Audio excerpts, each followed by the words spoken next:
The night of the Sternwood engagement ball, Rosalind Fairfax stood near a column in dark green silk and watched 200 people celebrate a choice that had already been made without her. The ballroom was warm with candlelight, and the music was bright, and Philippa Hargrove stood near the mantelpiece in ivory and gold, radiant in the way that women are radiant when they have won something they wanted badly enough to fight for. Rosalind had come because not coming would have been its own kind of declaration, and she was finished making declarations. She had made one 6 weeks ago in a drawing room, and it had cost her more than she expected, and she was still paying. She held her glass and did not drink from it, and she watched the room move around Philippa like a tide around a fixed point, and she told herself she felt nothing in particular, which was how she knew she felt everything. Across the ballroom, Lord Alaric Calder, Duke of Sternwood, set down his glass. He set it down with the deliberate care of a man who has made a decision and does not want the glass in his hand when he acts on it. Then he turned from the cluster of guests surrounding his fiancée and began to cross the floor. The room noticed. Rosalind noticed the room noticing, which was worse. 200 guests tracking the trajectory of a duke, walking away from his own celebration, away from the woman wearing his ring, toward the column where the difficult one was standing in dark green. The music continued. Philippa's conversation continued. But the attention of the room shifted the way attention does when something is happening that cannot be unseen. He stopped 2 feet from her. That precise distance, close enough to speak without being overheard, far enough to be technically irreproachable.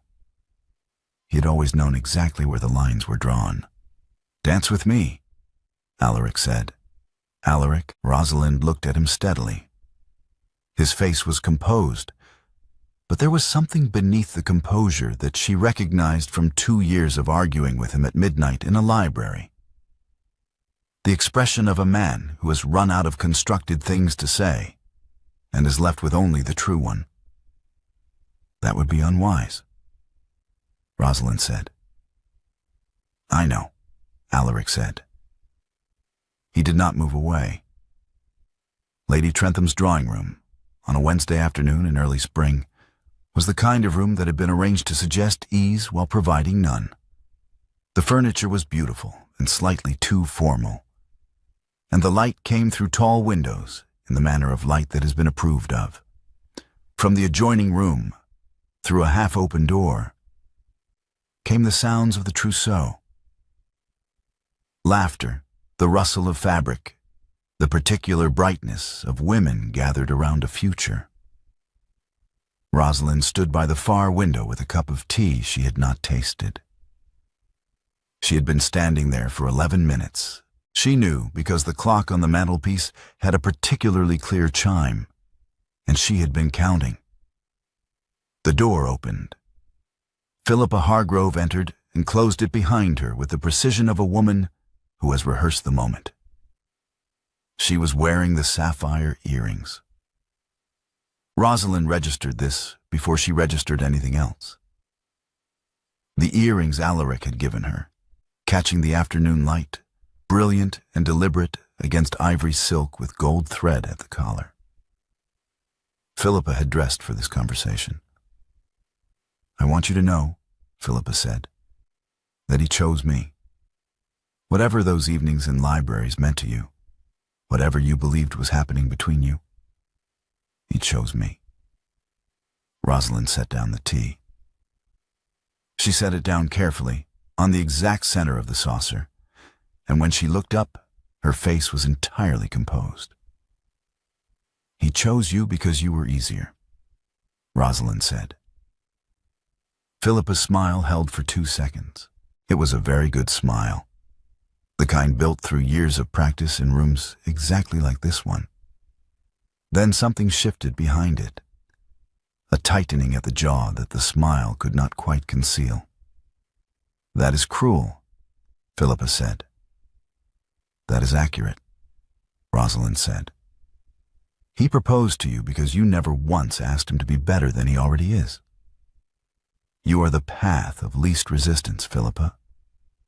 You make every room lighter and every decision easier, and you never, not once, required him to look at himself honestly. That is not love. That is convenience, wearing a very pretty gown. Philippa's hand went to the earring at her left ear. A small, involuntary gesture, there and gone. You are jealous, Philippa said. I am devastated, Rosalind said. Jealousy wants what you have. I wanted what he was too afraid to become. She walked out through the trousseau room, past the laughter and the fabric swatches and the bright voices of women planning a future, into the cold garden beyond. She stood on the gravel path and breathed the February air, and did not permit herself to do anything that could not be undone. She was accurate. She was alone. She was breathing hard, and the garden held her without comment. Within 4 days, Philippa had told Lady Whittaker that Rosalind Fairfax could not accept Lord Sternwood's decision, with the grace one might hope for, from a woman of her breeding. Lady Whittaker told Mrs. Alderton. Mrs. Alderton told everyone else. The county, which had been cautiously sympathetic, adjusted its position with the efficiency of a social machine that runs on this particular fuel. The word that began to travel ahead of Rosalind's name was difficult. Not unkind, difficult. Which was worse, because difficult meant she had done it to herself. At Thornley, Lord Thornley watched his daughter from his chair by the fire. He was 63 and visibly ailing, the kind of ailing that has settled in for a long residence. And he watched Rosalind move through the room with the particular attention of a man who has been watching her for 26 years and knows when she is performing competence and when she actually possesses it. Sit down, he said. I have the tenant accounts to finish, Rosalind said. The accounts will wait, Lord Thornley said. Sit down, Rosalind. She sat. She folded her hands in her lap with the precision of a woman keeping her hands from doing anything that might reveal their condition. Your mother was the cleverest woman I ever loved, Lord Thornley said. Cleverer than me by a considerable margin, and she knew it. And she never made me feel diminished by it, which was itself a form of genius. But the thing about your mother, the thing I have been trying to find the words for since you were about 14 years old, was that she told me what she wanted, without constructing a case first, without assembling evidence and precedent and logical frameworks. She simply told me, this is what I want, this is what I need, this is what would make me happy. She trusted me with the plain sentence. Rosalind looked at the fire. You build cases, Lord Thornley said. You build them beautifully, better than any solicitor I have ever employed. But you build them for everything except yourself. You will argue the merits of a drainage proposal at midnight with the intensity of a woman who has staked her life on the outcome. But what you want, what you actually want, beneath all the argument, that you will not say. You make everyone decode it, and some people, Rosalind, are not good enough at decoding. He should have been, Rosalind said. Yes, Lord Thornley said. He should have been, but you might have helped him. She did not answer. The fire said nothing useful. Outside, the Thornley grounds lay under the gray February sky, and the tenant cottages she had spent 2 years trying to improve stood in their rows, solid and waiting. Lady Pemberton's card party, 3 weeks later, was attended by most of the county and all of the people Rosalind would have preferred not to see in the same room. She came because withdrawal had already been interpreted as bitterness. and she would not give the narrative any more material than it had already collected. She was standing near the window, watching a hand of whist she had no stake in, when Philippa approached. The room's attention gathered the way it always did when Philippa moved with purpose. She came toward Rosalind with her hands extended and her expression arranged into something that might have been warmth on a less studied face. "Rosalind," Philippa said, taking both her hands, "I have been meaning to find you all evening. I wanted to say, I think you have been so brave about the situation. Truly, it cannot have been easy, and the way you have conducted yourself has been admirable." The room heard. The room was designed to hear. Rosalind felt the air in the room change.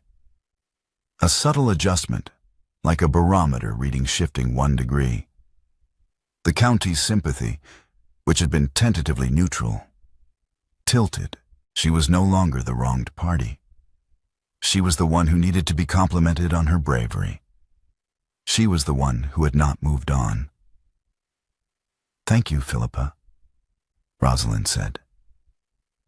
She said nothing else. There was nothing else to say that would not make it worse, and she knew it, and Philippa knew she knew it. And for 1 second they looked at each other, across the handclasp, with complete, mutual understanding. Then Philippa released her hands and turned back to the room. And the room turned with her, and Rosalind was left at the window with the knowledge that she had just been publicly confirmed as the difficult one. She left early. The walk home from Pemberton Hall to Thornley was 40 minutes on the lane and 20 across the fields.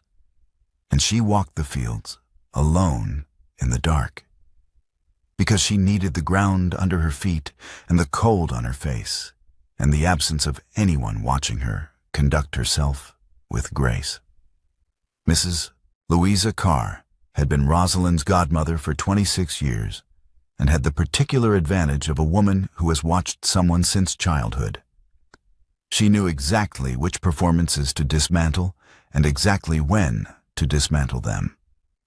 She intercepted Rosalind in the Carr garden on a Tuesday morning in March, when the first green was coming through the beds and Rosalind had been walking for an hour without particular direction. "Come and sit," Mrs. Carr said. "I have something to ask you, and I would rather you were sitting when I ask it." They sat on the stone bench at the garden's east wall, where the sun reached in the morning. Mrs. Carr was 42, a widow of 7 years, and she had the directness of a woman who had already survived the thing she feared most and discovered she was still standing afterward. "Do you want him?" Mrs. Carr said. "Or do you want to be right about him?" Rosalind opened her mouth and then closed it. "Because those are different things," Mrs. Carr continued. "And you have been treating them as the same thing for 6 weeks, possibly longer. Telling Philippa she was easier. That was true, I don't doubt it. But you delivered it as though it settled something. As though being right about his cowardice meant you were free of the wanting. And I do not think it settled anything at all." Rosalind looked at the garden beds, the green coming through the dark soil, something new insisting on itself. She did not answer. She was aware that not answering was itself an answer, and that Mrs. Carr was aware of this too. They sat in the morning sun for another few minutes, and then Rosalind stood and said she had tenant accounts waiting, and Mrs. Carr let her go without pressing further, because she had asked the question and the question had landed, and some things need time to do their work. Lord Staveley began calling at Thornley that same month. He was 30 years old, genuinely kind in the way that some men are kind without effort or calculation, and genuinely interested in Rosalind in a way she found, after careful examination, entirely insufficient. His conversations were pleasant, They produced no friction. He agreed with her about the drainage proposals, admired her management of the tenant leases, and never once looked at her as though she had said something that required him to reconsider a position he had held for years.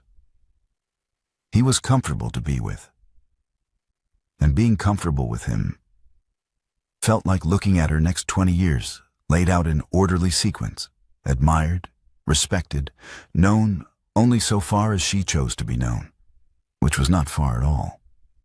Then she read the pamphlet. Alaric's parliamentary speech on poor relief had been printed and circulated in March. She had been avoiding it deliberately. She read it on a Tuesday evening when her father was asleep, and the house was quiet, sitting at the Thornley library desk with the lamp pulled close. By the third page, something cold had settled in her chest. By the fifth, she had placed the pamphlet flat on the desk with both hands and was staring at the wall. Her frameworks, her county data, the specific figures she had compiled from 3 years of tenant records, the allocation models she had developed across 2 winters of calculation, her proposed remedies, her phased implementation structure, her arguments about the relationship between land tenure security and agricultural productivity. All of it. In his voice, in his name, before Parliament, without a single acknowledgement of where any of it had come from. She sat with the pamphlet for a long time. She did not tear it. Not tearing it cost her more than tearing it would have, because tearing it would have been a release, and she did not permit herself releases that could not be defended as rational. The Thornley Sternwood Joint Poor Relief Fund had been their project, hers and Alaric's, built across 2 years of arguments that had begun at a house party and continued in libraries and on morning walks and through correspondence, that was nominally about policy and was actually about something that neither of them had named. The land reform maps were the physical record of it. Large sheets, annotated in 2 different hands, covering every parish in the county, tracking enclosures and tenant situations and proposed school sites and drainage plans. Her handwriting in dark ink, his in a slightly lighter hand, corrections and counter-corrections accumulating across the margins like the transcript of a conversation that had been going on for years. Philippa, as Alaric's fiancée, had been invited onto the board in February. At the April meeting, she moved to redirect the fund's resources to a London charity for displaced workers and dissolve the rural school plan. She framed it as modernization. The London charity was well established, she said, with proven outcomes and reputable governance. The rural school plan, while admirable in intention, was ambitious in scope and uncertain in execution. Surely the fund's resources would be better directed toward an organization with an established record. The maps were spread on the table. Rosalind had brought them because they were the evidence, 3 years of data, annotated with every calculation that underpinned the school plan, every figure that demonstrated why the rural approach was not ambitious, but necessary. She watched Philippa make the motion and watched the board members look at each other with the particular expression of people who are calculating social risk. Alaric picked up the edge of one map. He began to read from it. Rosalind's annotations, her calculations, the figures she had written at 2 a.m. on a November night 18 months ago, when she had finally worked out the allocation model. He read them in a steady voice, her handwriting next to his on every page. The record of 2 years of midnight work made visible and public and undeniable. He read for 4 minutes. Then he set the map down. Philippa's motion was called. Alaric did not speak against it.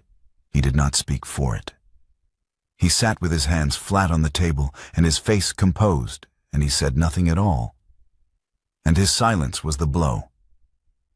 Not because it was unexpected, but because she had, somewhere beneath the architecture of her certainty, expected something different. Rosalind defended the school plan alone. She spoke for 11 minutes from the maps, from the data, from 3 years of evidence. And she was precise and clear and utterly without feeling in her voice. Because her voice was the only instrument she had, and she would not waste it on anything that was not the argument. The board voted to retain the rural plan. She won on the evidence. She gathered the maps and walked out of the room without looking at Alaric. She walked out of the Sternwood estate office and down the drive and along the lane toward Thornley. And the spring afternoon held her without comment. And she did not look back. That evening, Alaric stood alone in the Sternwood library. The maps were still pinned to the wall where they had been since December. He had never instructed anyone to take them down, which he recognized, standing in the lamplight, as a decision he had been making repeatedly without acknowledging it as a decision. He stood in front of the largest map, the one covering the North parishes, and he traced her annotations with one finger. North boundary, he estimated. Wocket. Allocation error. See revised calculation, attached. This figure is from 1817. Get the current survey.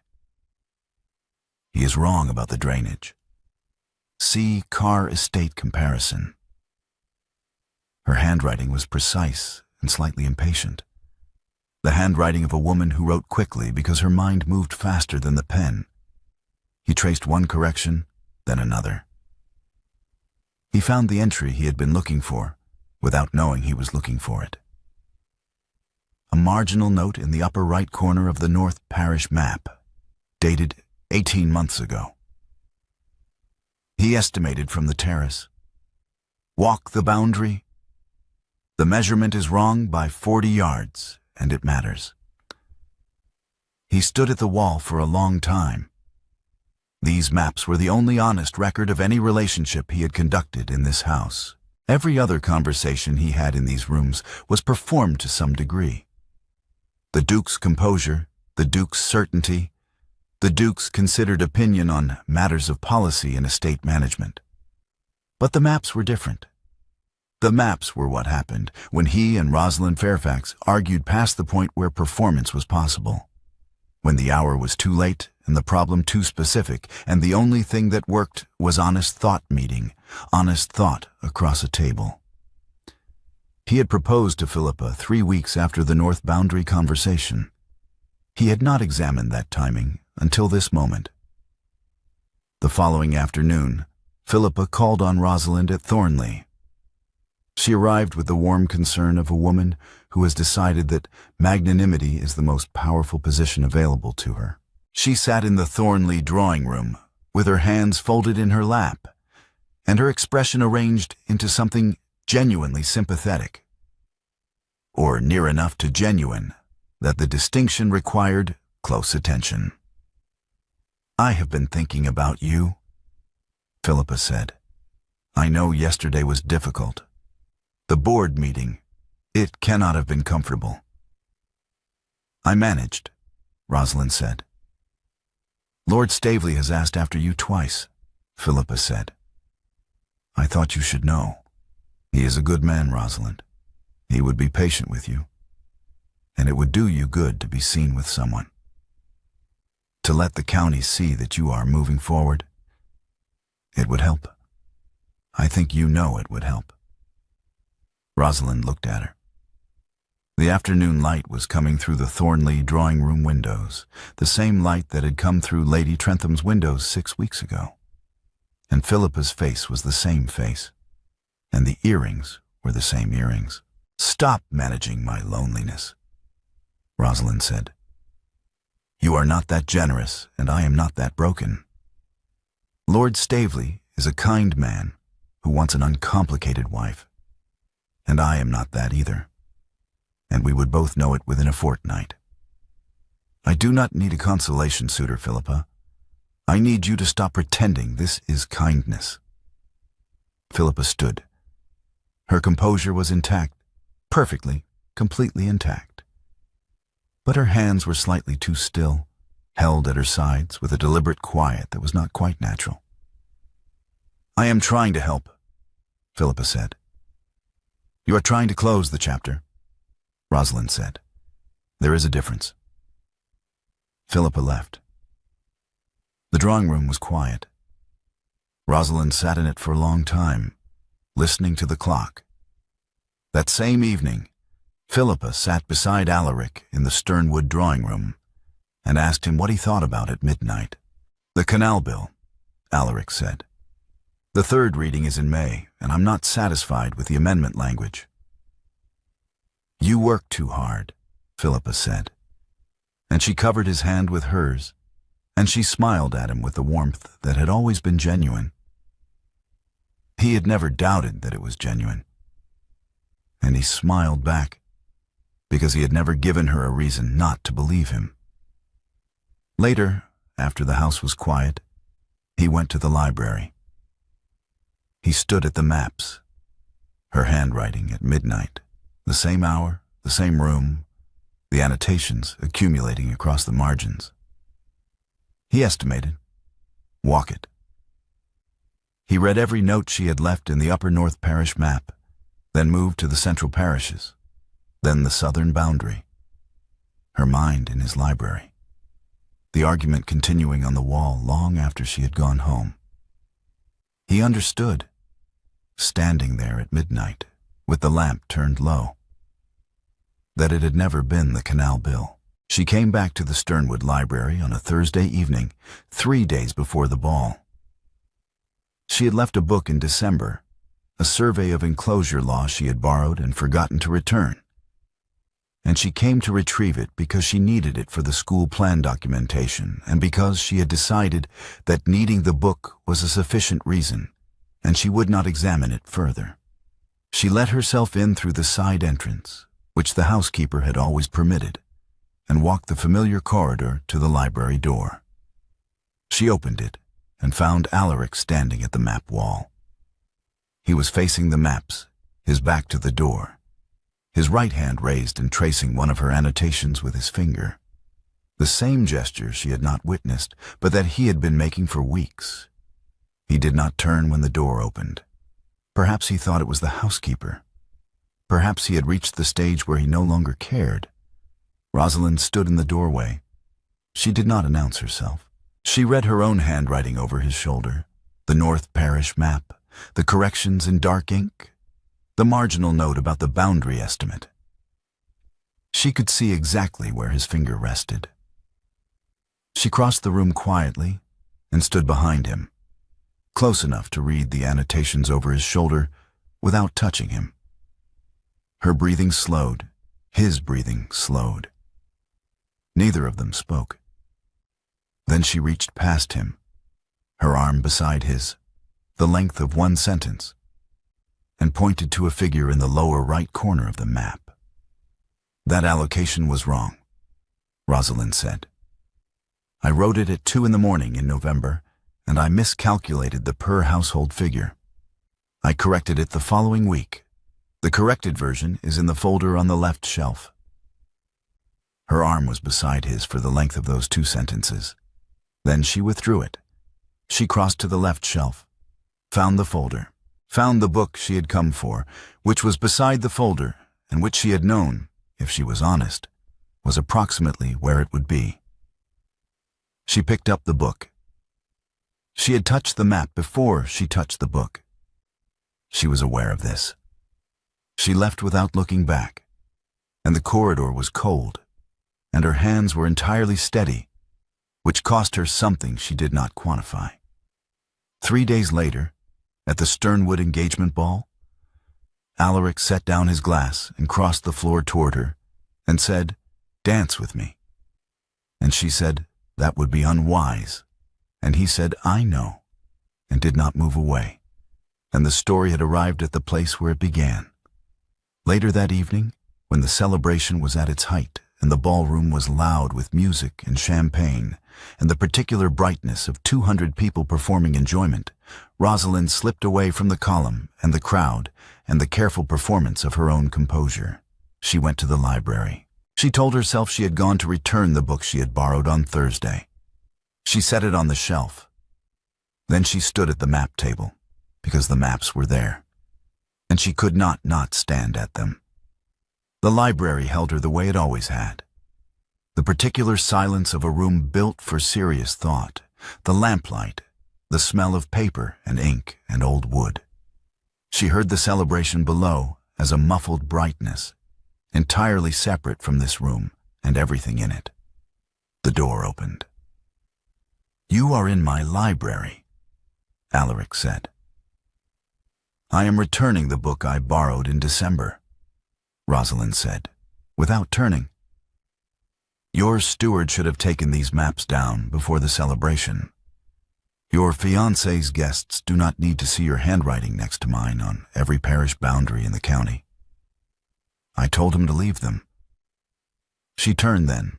He was standing just inside the door in his evening clothes, his composure present but thin, the composure of a man who has been maintaining it all evening at considerable cost.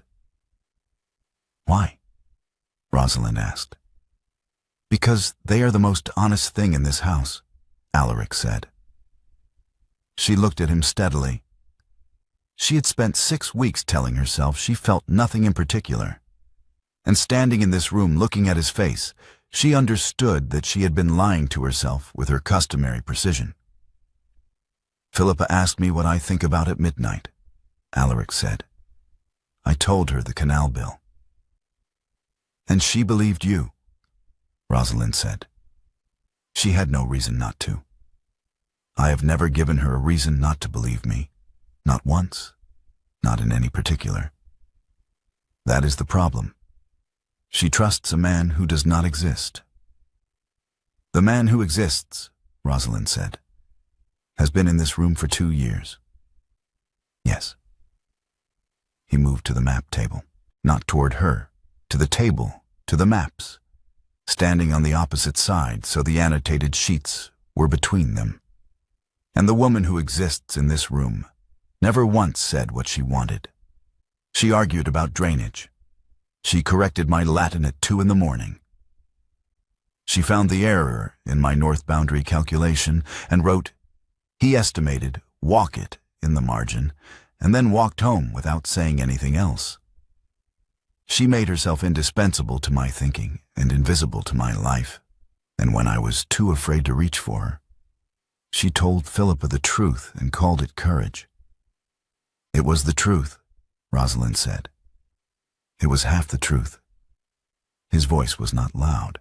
It was the voice he used when he had stopped constructing and was saying the plain sentence. "The other half is that you would rather be right about me than risk asking me to choose you.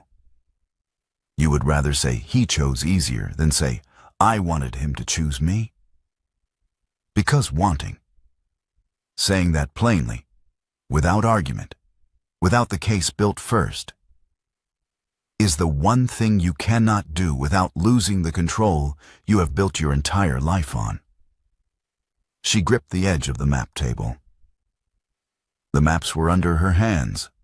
2 years of shared work, 2 years of annotations in 2 different hands, the evidence of what they had built together spread flat on the table between them.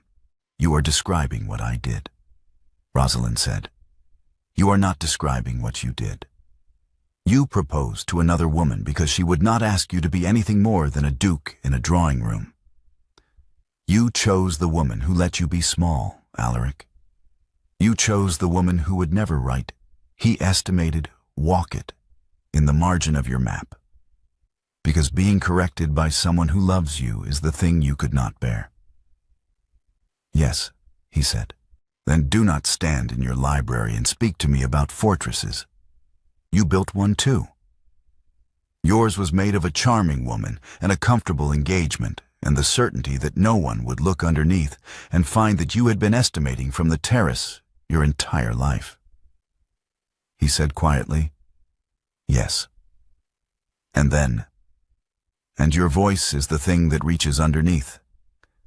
It has always been your voice, not your arguments, not your frameworks, not your county data, though God knows the county data was better than anything I had. Your voice reading my own maps back to me at 1 in the morning, finding the errors I had missed, asking questions I could not answer. I proposed to Philippa 3 weeks after you asked me whether I had walked the North Parish boundary or whether I was estimating from the terrace. He paused. I had been estimating. You knew. You always knew.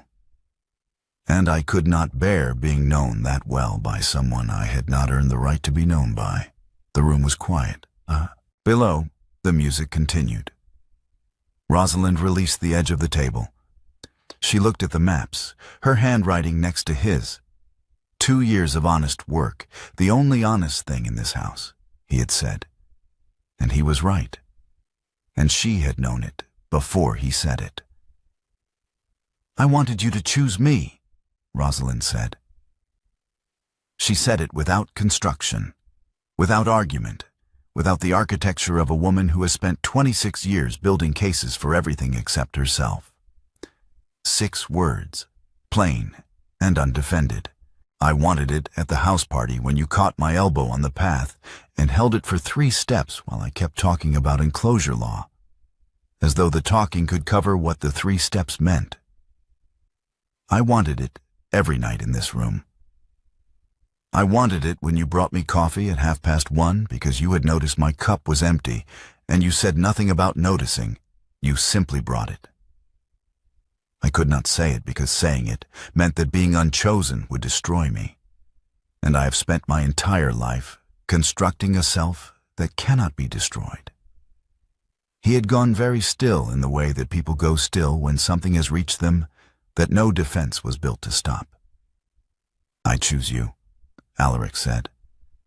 Not because you are difficult, because you are the only person who has ever made me want to be worth choosing. That is not enough, Rosalind said. I know. Because Philippa is in the ballroom wearing your ring. She is not a consolation prize. She is a woman who loves you genuinely, and she heard me tell her she was easier, and she has spent 6 weeks trying to prove I was wrong, and she deserves the truth from you before she deserves anything else. Go and tell her. Not tomorrow. Tonight. Without constructing an explanation first. Without the Duke's composure and the carefully assembled rationale. Just say it plainly. He turned toward the door. She stayed at the table, her hands resting flat on the maps. He stopped at the door. He stood there for a moment, his hand not yet on the handle, and then he turned back and crossed the room. He knelt at the edge of the map table, not a proposal, the posture of a man making himself lower than the surface where she works, making himself small in the only way that was not cowardice. She leaned forward. The kiss was slow, and her hands rested flat on the maps throughout, not gripping, not pulling, simply resting, the first time her hands had rested in 2 years. Then she said, "Go." He went. She stayed. The library held her with all its familiar silence, and the maps were under her hands, and 2 years of annotations in 2 different hands recorded everything that had happened in this room, and everything that had not been said until tonight. 3 days later, the engagement was dissolved on Philippa's terms.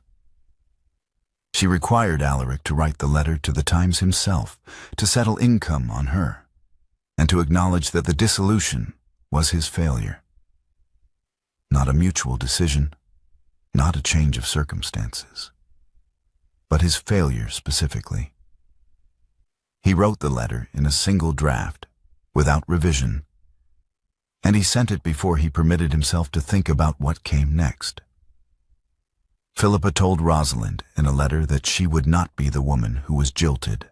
She would be the woman who was wronged and compensated, which was a better position and one she intended to occupy with full dignity. The letter was 3 pages and entirely without warmth, and was the most honest thing Philippa had ever written to her. Alaric arrived at Thornley Library on a Tuesday morning. Rosalind's territory, the room where she had been reading and arguing and managing the estate since she was 14 years old. He found her at the desk, annotating tenant records because her hands needed occupation when her heart had no container for what it was holding. "It is done," Alaric said. "I know," Rosalind said. "Philippa wrote to me." "She wrote to you." He stopped in the doorway. "She sent the terms.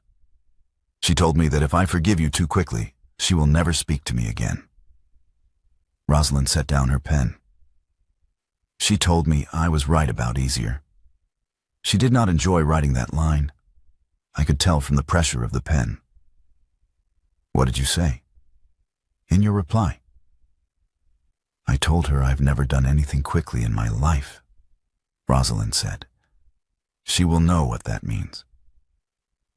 He remained in the doorway. She remained at the desk.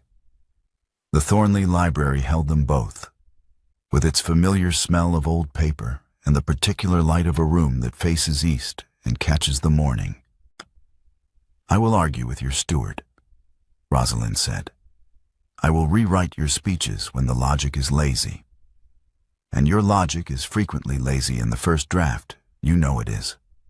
I will tell you when your estimates are wrong and your boundaries are off, and your parliamentary amendments need 3 more weeks of work before they are ready. I will need you to stay in the argument, not retreat to a more comfortable version of what I said, not find a way to agree that is really a way to end the conversation." "I will stay," Alaric said. "You said that once to Philippa," Rosalind said. "I said to Philippa what I thought a duke in a comfortable engagement ought to say," Alaric said. "I am saying to you what I actually mean. I am only now learning that those are different things, and that the difference matters more than anything else." She picked up the North Parish map from the stack on her desk, the one with her corrections in dark ink, the one that had been on his library wall, the one with "he estimated, walk it" in the upper right corner. She turned it so he could see. "This boundary is still wrong," Rosalind said. "You corrected it in February, and you still estimated." "I did not estimate," Alaric said. "I measured." "You measured from the terrace. I measured from the field." "Then walk it with me," Rosalind said. "Thursday. Walk the whole boundary and prove the measurement is right." Something moved in his face, not a smile exactly, but the expression that precedes one in a man who has learned that being wrong by 40 yards in the North Parish is not, in this particular arrangement, a disadvantage. "And if I am right?" Alaric asked. "You are not right," Rosalind said. "But you may come and be wrong with me on Thursday, and we will settle it on the ground rather than from the terrace, which is how it should have been settled 2 years ago." He did not cross the room. She did not stand from the desk. The distance between them held the particular quality of 2 people who have spent 2 years being honest about everything, except the one thing, and are learning now to close the gap without constructing a bridge first, simply walking toward each other across open ground. Autumn came to Thornley with the particular quality of autumn in that county. The light going gold and the fields going brown and the tenant cottages standing solid in their rows. The new school building visible from the library window, 14 families housed in improved conditions that had taken 3 years of maps and arguments and 1 board meeting to secure. Rosalind was at her desk on an October morning when Philippa's monthly letter arrived. They wrote monthly now. The letters were not warm, but they were honest, which for both of them was more valuable than warmth and harder to produce. She read through the letter and found, near the end, in Philippa's precise and slightly pressured hand, "Lord Staveley proposed last month. I accepted. He does not argue with me about drainage. He argues with me about the garden, whether the roses should go on the south wall or the east wall. And he has opinions about it, which I did not expect, and which I find I do not mind. It will do. Rosalind read the line twice. Then she set the letter down on the desk beside the ledger. Alaric came in with coffee. He set the cup beside the ledger without ceremony, because bringing her coffee when her cup was empty was simply something he did now, without announcement, as naturally as reading her corrections in the margin and going back to remeasure the boundary. "You are staring at the wall?" Alaric said. "Philippa accepted Lord Staveley," Rosalind said. "Ah." He sat in the chair across the desk. "Is she happy?" "She says it will do," Rosalind said. "For Philippa, that is practically effusive." He looked at her. She picked up the coffee cup and wrapped both hands around it, the gesture he had noticed months ago, the one that meant she was holding something carefully. "No one is taking anything from you again," Alaric said. She looked at him over the rim of the cup. "I know," she said. "I am simply holding it because I want to." The land reform maps were framed on the library wall. She had had them framed in September, their annotations preserved under glass, the north boundary corrected, the school built, the allocation figures revised and accurate. 2 hands' worth of handwriting, side by side, the record of everything they had argued about and built and failed to name for 2 years. "Thursday," Rosalind said. "What about Thursday?" Alaric asked. "The south boundary. I checked your measurements from last month's survey. You estimated from the terrace again. I can tell because the figures are too round." "I walked the south boundary on a Tuesday," Alaric said, "in the rain. I have mud on the boots to prove it." "You walked halfway and estimated the rest," Rosalind said. "The measurements go round at the 3rd marker. That does not happen when you walk it properly." "Walk it with me Thursday," Alaric said, "and prove I am wrong." "I always prove you are wrong," Rosalind said. "You do," Alaric said, "and I keep walking. That is the arrangement." She did not let go of the cup. He did not leave the chair. The Thornley Library held them both in the October morning light. The maps on the wall with their annotations preserved under glass, the south boundary still waiting for Thursday, when they would walk it together through whatever the October weather produced and argue the entire way. And neither of them would estimate from the terrace, because they had both learned that the only honest measurement is made with your feet on the ground.